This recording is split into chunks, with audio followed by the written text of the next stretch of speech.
नमस्कार मंडळी, घरची चव या रेसिपीमध्ये आपलं सर्वांचं स्वागत आहे। मी तुम्हाला आज कैरीचे पनीर दाखवणार आहे। त्याच्यासाठी आपण हे असं बारीक कैरी चिरून किसून हे करून तुकडे करून घेतलेले आहे, साली काढून।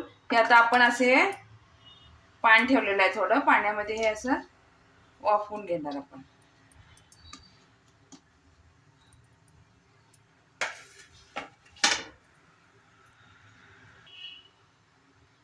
आता झाकण घालून शिजवून घ्या थोडा वेळ, 5 मिनिटं लागणार याला। झाकण घालून घ्या।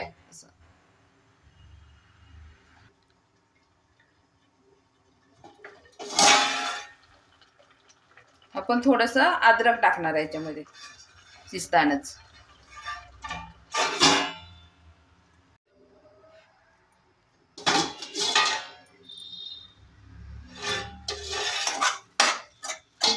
हे बघा, एकदम बारीक झालं 5 मिनिटात आपलं।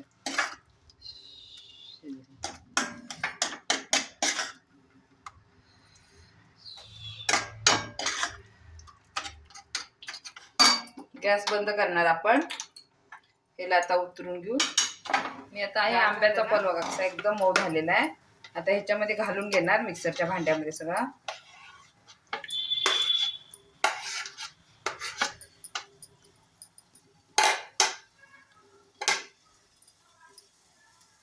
थोडंसं काळं मीठ,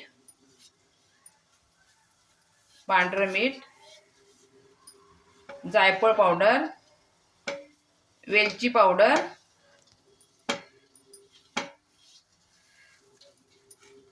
आणि गूळ। गूळ तुमच्या आवडीनुसार घाला, तरी जास्तच घालावं लागणार आहे। हे थोडंसं गोड होईल मग। सगळं घालते। 1 वाटीवर गूळ आहे साधारण, छोट्या वाटीने। ते आता आपण मिक्सरला लावून घेणार आहे सगळं।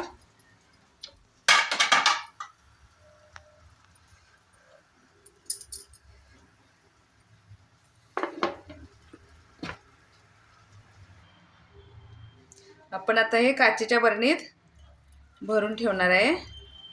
ज्यावेळी लागेल त्यावेळेला तुम्ही घेऊ शकता। थोडं टेस्ट करून बघते मी। मस्त झालंय बघा, गोड एकदम। गूळ जरा जास्तच घाला। माझं एका आंब्याचं एवढं झालेलं आहे। मी आता बर्फ आणि पाणी घेतलेलं आहे याच्यामध्ये, ग्लासमध्ये। तुम्हाला आवडेल तसं ह्याच्यात टाकून घ्या। ऑलरेडी ते सगळं मीठ वगैरे आहे,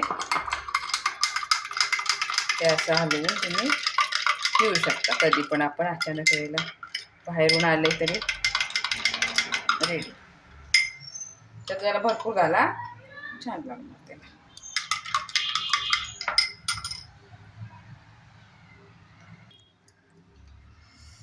आपलं आता हे पूर्णपणे तयार आहे बघा। थोडासा पुदिना मी टाकलेला आहे। टेस्ट करते परत मी। एकदम मस्त झालेलं आहे बघा। पुदिन्याचा थोडासा वास असू दे। एकदम थंड असं तयार आहे।